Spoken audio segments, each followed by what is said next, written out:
You're watching the Eternal Tournament Series. Hello, and welcome back to this ETS Season 4 Invitational. I'm LightsOutAce, joined by LocoPojo, and we are back to the losers bracket now. We have Bradykin versus Alunex. The loser of this match gets 5th place. Yeah, looking like an interesting matchup. Alunex's Film Control is, of course, as we know, a very solid late-game setup. This time around, it's faced off against another of the ultimate late-game setups with Vodacombo. We're seeing some very strong control matchups, and we're going to see if these two big decks can push through. Which one is going to make it, and which one's going to be facing down Burn Queen in the finals. So Bradykin's Vodacombo deck goes a lot bigger than the big combo deck of Angry Chicken that we just saw Lunex play against 2 matches ago. There's none of these little guys going around here, no Awakened students, none of that. We just got 4 Ascendants, 4 Iron Thorns, 3 Vodakins. He wants to draw his whole deck, ultimate Iron Thorn in the same turn, and just kill you with 300 strength worth of units. Yep, that's a lot of aggressive stuff. Vodacombo has the ability to secure better power drops than Film Control typically, especially with these Privilege of Ranks that Bradykin is running. I think that card's very, very strong here. It's one of those cards that you actually do want to hardcast. Privilege of Rank often gets undersold as a card for stabilizing your power curve just because it's a card that has that special discard effect that is really, really useful in some Film decks and some other types of archetypes where you can actually discard Privilege. But just hard casting it is usually really, really solid if you're looking for a smooth, buttery smooth curve for Martial Ironthorn and Mystic Ascendant. Yeah, so we'll see how Bradykin does versus Alunex. If Alunex can turn his fortunes around versus these combo decks, and whether Bradykin can get that full combo that we've been looking for. Yep. So to start with, we have Alunex with an Island's Favor into a Feln Bloodcaster. That's a really good setup for him because it secures his first 4 power immediately. If he draws more, he's pretty happy with it. He's not really going to be able to leverage this champion early, but at the very least, he's got consistent power for the next couple of turns, and that means he's not going to fall behind against Bradykin. Yeah, and Bradykin has the dream, 2 time sources and a Temple Scribe, and then he's able to follow it up with some little guys. He's really just fishing for a payoff at this point. Yeah, at this point, the only thing that would be better would be to have a Seek power so that he could play Temple Scribe first and then Voice and Seek power to make sure that he has perfect power. At this point, though, I think he's looking really solid. Temple Scribe gets to fix most of his board, and then we have the Protects later on. Combra Healer is going to keep him alive for a while, and he's going to use it to protect the Voice of the Speaker, which I think is fairly clever. Yeah, he played the Voice of Speaker before the Temple Scribe, so that if he draws a power off Scribe, he gets 2 power. Because he doesn't need to get up to 7, 8, 9, 15, 20 power, Yep, you definitely want to play that first if you don't have the Seek power, just because being able to pick up those powers is really, really strong. And he didn't actually get it this time around, and he can't protect the Voice of the Speaker. So Alunex could, by killing the Voice of the Speaker, actually stall Bradykin and force him to have unreliable power, which is not a thing that Vodacombo wants. Yeah, I think Alunex might be best served just playing the vanilla 5/5 Champion of Cunning here. If he just waits around forever and the game goes long, he's not going to overpower Vodackin in the late game. Yeah, it can be pretty rough to do. Basically, as long as you can kill Vodackin, it's decent, but you need Death Strikes for that, and that's not something that the Felon Control deck is currently running a lot of. Withering Witch will definitely do some of the trick, but it's not terribly useful in this situation, since there's already so many small little 1/1s and little dudes that are just gumming up the board and don't really respond to Withering Witch in any meaningful fashion. Yeah, so another one. Bradykin has a few vanquishes, but I really think that Alunex wants to get this 5 out there. You can't just spend all of these middle turns doing nothing. He plays Witchstorm. That does nothing against Vodacombo. Vodacombo can come back from a million board wipes. It just draws so many cards. Yep, Bradykin could very potentially draw out the entirety of his deck. And I think there's definitely a reliance on not drawing the full combo, since Vodacombo is so good at just generating all of that extra card advantage. Here he plays a Felon Bloodcaster. He has the possibility of actually drawing cards off of Felon Bloodcaster next turn, and he has a really powerful Lightning Storm lined up. Yeah, he's got the Witch Storm combo now. He's just waiting for Bradykin to play like one big payoff unit that's worth Lightning Storming, like an Iron Throne or Ascendant or a Vodakin. But Bradykin has the Protect and a second one in hand, so he's going to be able to save the most valuable thing from this combo. But that just triggers the Lightning Strike, which means that he no longer even cares if the unit is flying. He just gets the Lightning Strike and knock it out. The Protect is now off the board, which means that Vodakin is no longer protected. I think that that was pretty good for Lunex in general. Lunex now gets to start drawing cards off of Bradykin's deck.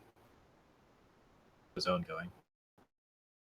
Yeah, and I still don't agree with this. I think I would just like play the Champion of Cunning. You have to get aggressive as Felon against Voda combo. You can't sit around forever. At this point, the champion is looking really solid, especially since he's got Vara to back it up. We see the first Vodakin come down, and Lunex now has the option of Lightning Storm into Withering Witch, which does kill Vodakin and prevents the combo from happening for the first time, although we know that Bradykin has the second one available. Yeah, and the follow-up Vodakin is going to have a Protect to save it, so if Bradykin can draw a Voice of the Speaker or a Mystic Ascendant, he can start going off here. At the very least, the Champion of Cunning should present a decent amount of extra help for him. But yeah, Bradykin's looking pretty solid here. The Champion of Cunning is not fully good enough. Well, it does buff all the other units, so perhaps he'll be able to race. Yeah, Illunex could try to pull some power off of Bradykin's deck. This is a really interesting attack since it sort of threatens to kill the Vodakin, and therefore he's not going to block it, even though I don't think there's any way that it actually could kill the Vodakin. Well, a post-combat Withering Witch will kill any unit that blocked and took damage, so that's what Bradykin is playing around there. Yep, so he gets the extra damage in, he gets to push with Champion of Cunning, he's now the aggressor, and we're going to see if the Voda combo can go off. Bradykin could use Protect Vanquish to clear this champion off. It remains to be seen if you think that that's more important than protecting his Vodakin. Yeah, he's not currently in combo, and Vodakin is not a reliable combo without specific cards to back it up. So instead, it looks like he's going to play out Sandstorm Titan. Seems like a pretty solid option here. He may need to protect just to stay alive while he gets the Vodakin value.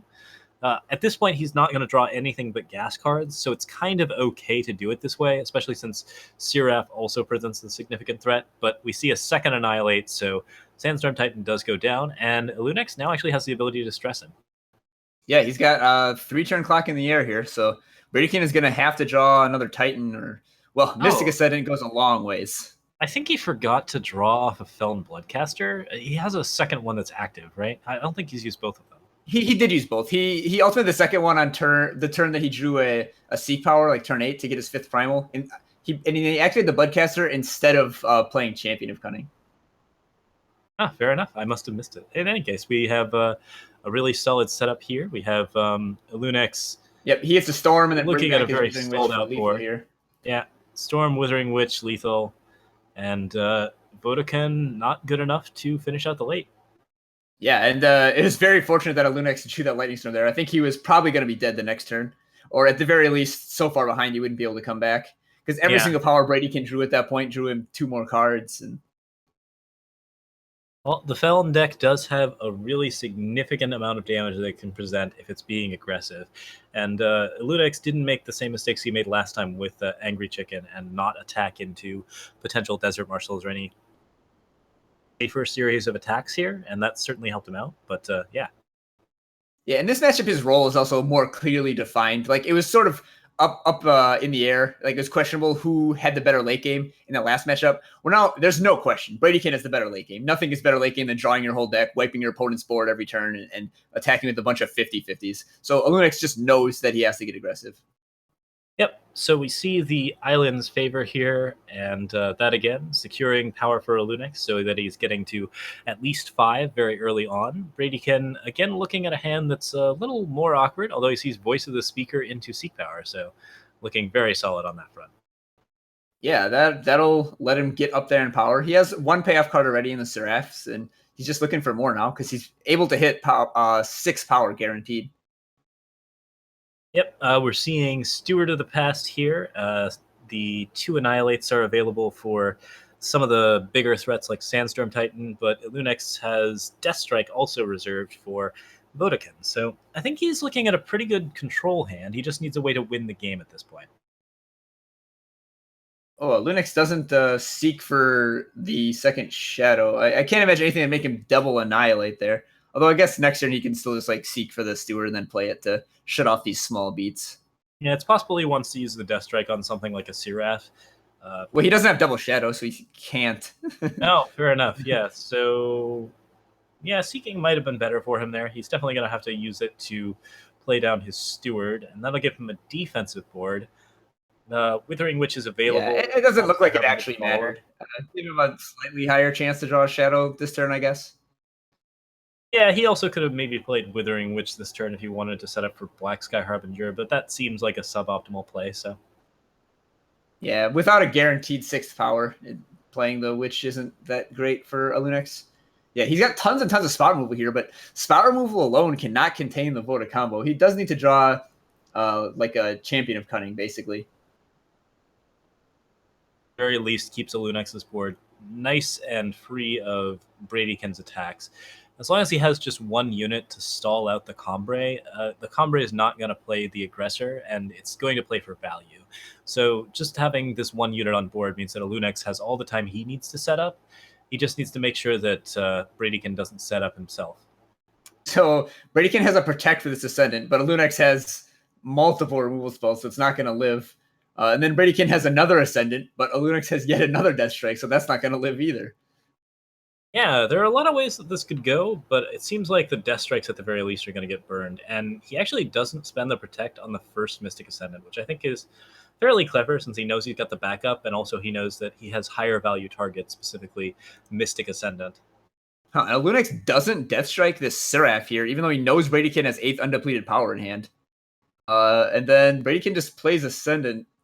So Alunex is not punished by having to deal with whatever Seraph wheel spins. In some senses, Seraph is the least threatening card against Feln of the three like really big ones. You have Mystic Ascendant, of course. You have the Vodacon himself, and you have Ironthorn and other options.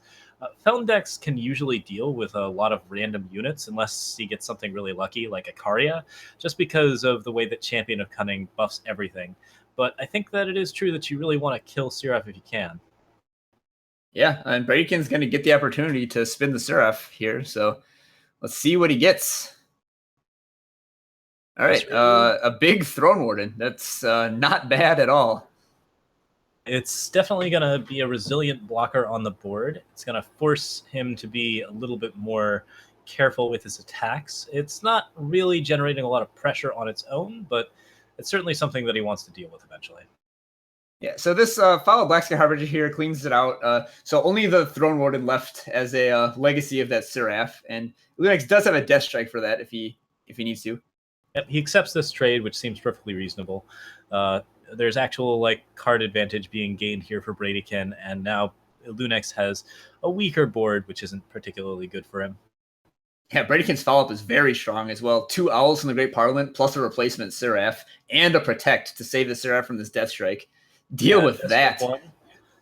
You have the Vara's Favored. You have the Vara's Favored doesn't create the necessary solution for the Seraph, so basically Alunex is kind of stuck. He could Vara's next turn into Vara, which gets him Withering Witch back and clears the board yet again, except it doesn't kill those owls, which are certainly a problem. Lunex choosing to let Seraph take another spin, though. Yeah, yeah. Does he have a Withering Witch in his void right now? He does have a Withering Witch in. Well, it might actually be the one he's attacking with. Yeah, so I don't actually recall. I think he's got a second one, but I'm not 100% certain. Ooh, Civic Peacekeeper stunning the Black Sky Harbinger so that Bradykin can get in the air. Okay, draft but we do actually get this block at least, yeah. Yeah, Civic Peacekeeper is very solid in the Voda combo deck, to be sure. Like, that's probably one of the worst hits that could have happened for Lunex, because he's not going to be able to clear it, and if Mystic Ascendant, Ironthorn, or Vodacon come out, all of those are going to create situations where basically he's just getting locked down every turn. Yeah, so Lunix was able to chump away that Witch and bring it back here. So now another Storm, even Vara's favor. Any Shadow unit to, the Black Sky Harbinger is in play, but like any other Black Sky Harbinger, all quite good for a Lunix. Yep.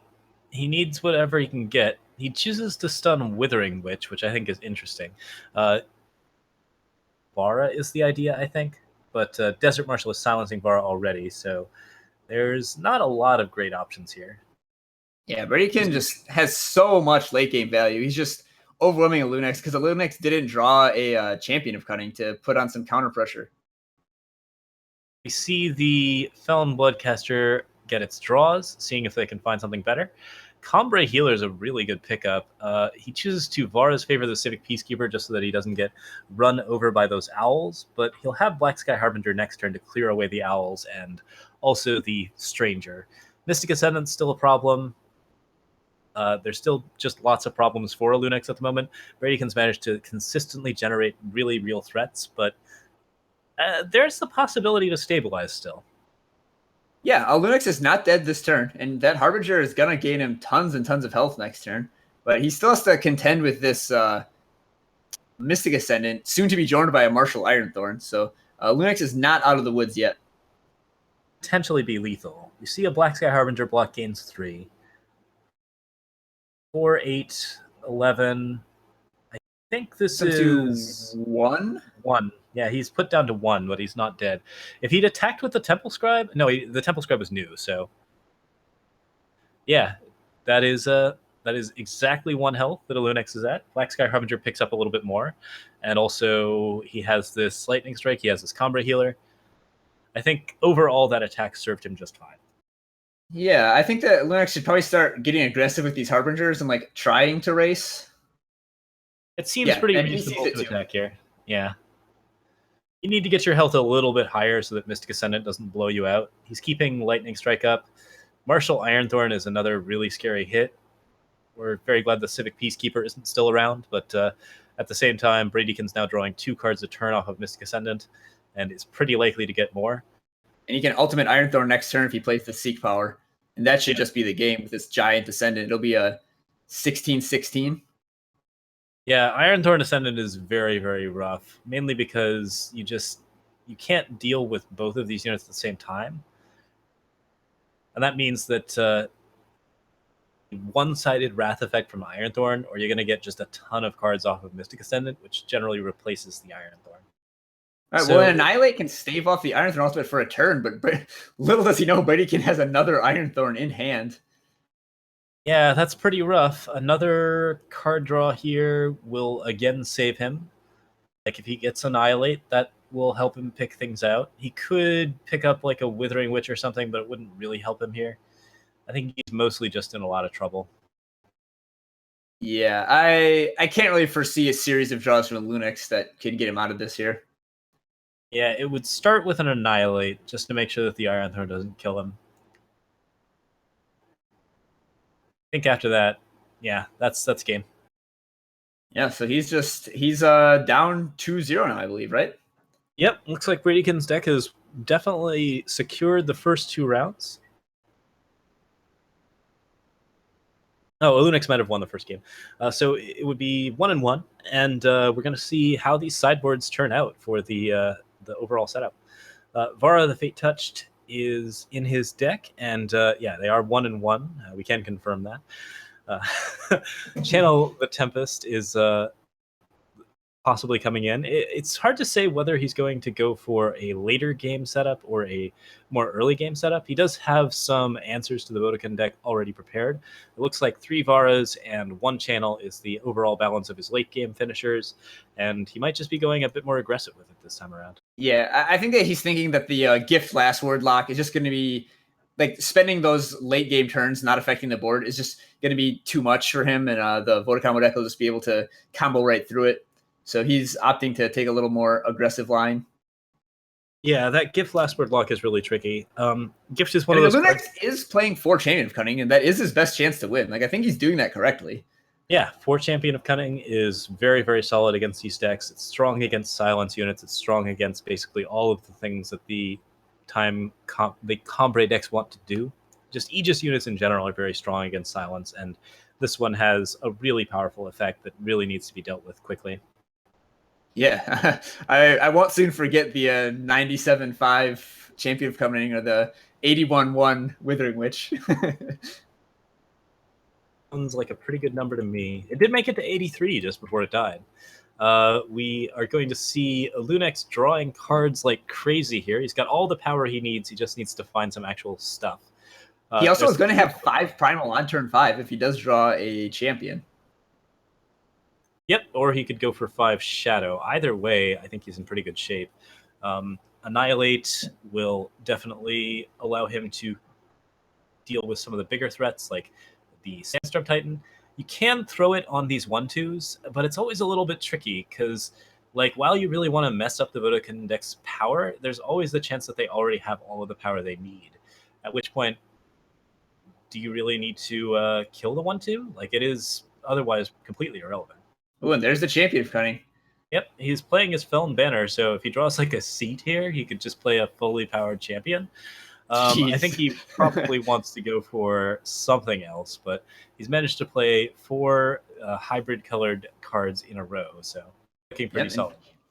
Activated champ on 5. That's how he wins. That's a Lunex's route to victory for sure. Iron Thorn available here. I don't think Lunex particularly cares about that card, but he probably wants to annihilate it just in case an Ascendant's coming down. And choose to pass the turn. Interesting. I guess 3 turn clock, 7, 9, 11 is attack this turn.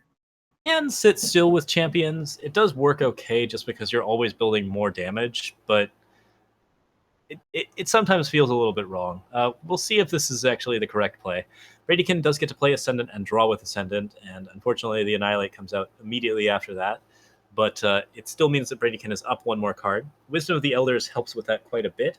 And Ludex is now looking at a Channel the Tempest for Seraph if he wants to kill it. He does not have a way to deal with Seraph's first pull, so he's just going to have to Withering Witch Storm if he wants to deal with a larger board. Yeah, it looks like Bradykin is going to double silence this Champion of Cunning and then just get destroyed by this Witch Storm. I'm not even sure that Lunex has to Witch Storm here if he's going to see double Desert Marshal. He really is more interested in like what's going on with the early setup, and since Seraph's actually attacking in, I think Lunex is pretty safe.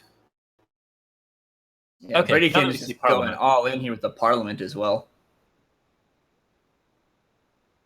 Means that this board is very, very useful for Bradykin to Storm Witch.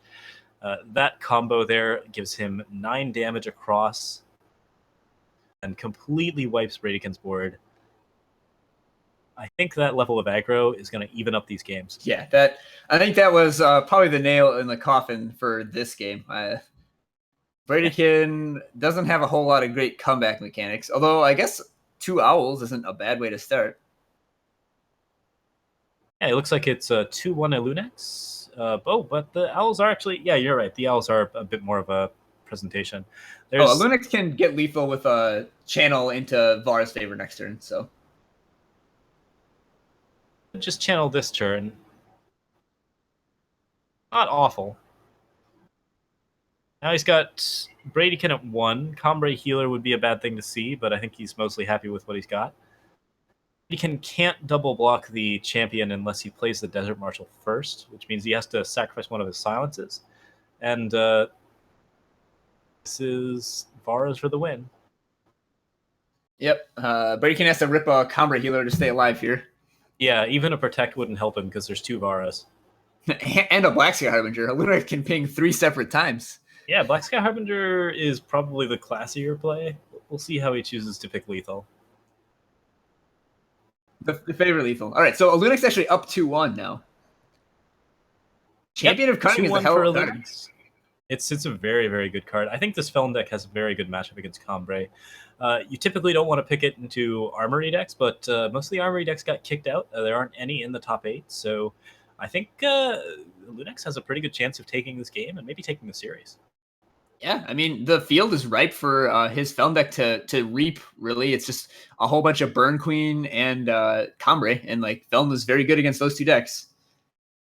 Yep, it's really nice to have a good matchup against Burn Queen right now, since we're seeing that advancing. And it's good to have a good matchup against these Combre decks, and he's actually doing quite well. I think this is one of the more even matchups, just because both decks are really playing for their late game, but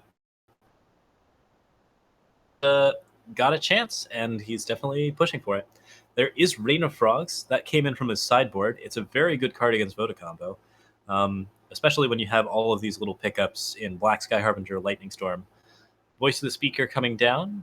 Certainly something you might want to storm, but I think he's probably Saving it just to go with his ignore it. Witch. Yeah. Bradykin only had 2 power in the opener, and fortunately picked up a third one, but he picked it up the turn that he played the Voice of the Speaker, which means he is kind of out of power now. On Vodacombo, that can be rough. Voice of the Speaker will maybe secure it for him, but we can see that the card he draws does not have Echo. It is, in fact, a Valkyrie Enforcer, and Bradykin actually has kind of the aggressive hand here. He's got the Stand Together. He could try to be aggressive with the Felon deck. I'm actually not certain about this Stand Together. It's okay against the Witch Lightning Storm combo. You do force your opponent to waste 2 cards. Yeah, it would have been quite good the last couple games. I think it's worthy of inclusion. It's not spectacular, but it's value over replacement. Yep, at this point, a Lunex can Rain of Frogs. That's a pretty big deal. At the very least, it will get a Protect. It's especially good now that we've seen a Sandstorm Titan, because we know that there is no Protect. So he Rained of Frogs. I'm thinking it's going to be Vodacon. Yeah, that's a 2-for-1 right there. Although Yeah. Bradykin was a long way off casting those, but yeah, now that with the Vodakins gone out of Bradykin's deck, he can't really like go super over the top of a Lunex anymore. So now Lunex knows he can play like a more fair game where stuff like the Witchstorm combo and Channel the Tempest are going to be good. Yeah, it's a battle of the Titans. Who's going to win? Is it going to be Felon Control or Amphibicombo? These froggies are going to be so dangerous. You don't even know about frogs. As it was destined. So we have the 3/5s, and yeah, it looks like these guys are not posing a particular threat to Sandstorm Titan. So Bradykin's real play here is actually to go for the aggression with frogs. Stand Together here just gives him such a big advantage. Lunex knows it's there, so he can't double block. He could try to do the Witch Storm combo, but that doesn't do it either. I think he Witches first, and then he Storms after, because he knows that the Stand Together's there, so any other option for him. Yeah, with Bradykin with like the Stand Together and 2 Protects, like these few units that he does have in hand are not going to die for a very long time. All right, so a 5/6 swinging in. He's got so much aggression here. He has the Stand Together. He can just play it at end of turn at this point. It's not great for him, but Witch Storm. Yeah. So he plays the first Witch, gets the Stand Together. The Titan will live. I think you just protect the Titan. You don't really care. Like all the other units died of Storm already, except Valkyrie Enforcer, but like it's only a 3/3. If you protect the Titan, then you don't really lose anything. He's going to go for the Stand Together. This might actually be the wrong play, but at least it doesn't mean to lose the frogs to Lightning Storm. But I guess the frogs weren't accomplishing anything particularly important, anyways. It's also important to throw that Stand Together early, just because it really kind of holds up your hand and makes it so you can't play as aggressively. Bradykin trying to be aggressive here and really just going for it. We have Lightning Storm into Witch. Titan should be okay now, and some of his other stuff will live through this as well. Yeah, I mean, the Titan isn't dying anytime soon, but I guess if he attacks, Lunas could triple block. So that's why he doesn't attack here. Bradykin's just sitting and waiting for a Seraph or a Mystic Ascendant. Yeah, we've got Lightning Storms and Vara. Lunex is just really not seeing a lot here. He could do the Lightning Storm Vara combo. I feel like he's a little bit worried about another Stand Together. He's another Protect. To stand still. 3 Protects in Bradykin's hands means that 3 units are living through whatever it is that a Lunex does. That's really not good for a Lunex. Protect is probably Bradykin's strongest card in this matchup, just because all of his control cards are actually big units that he really wants to have on. Yeah, and here's a Seraph, and this thing is gonna survive whatever a Lunex throws on it. However, if Bradykin then activates the Seraph, he will only be able to hold up one Protect. One Protect is probably enough. So Lunex still holding down the board. Oh, that's actually really clever, because he's waiting for Seraph to activate and get a unit that he can actually Lightning Storm Witch.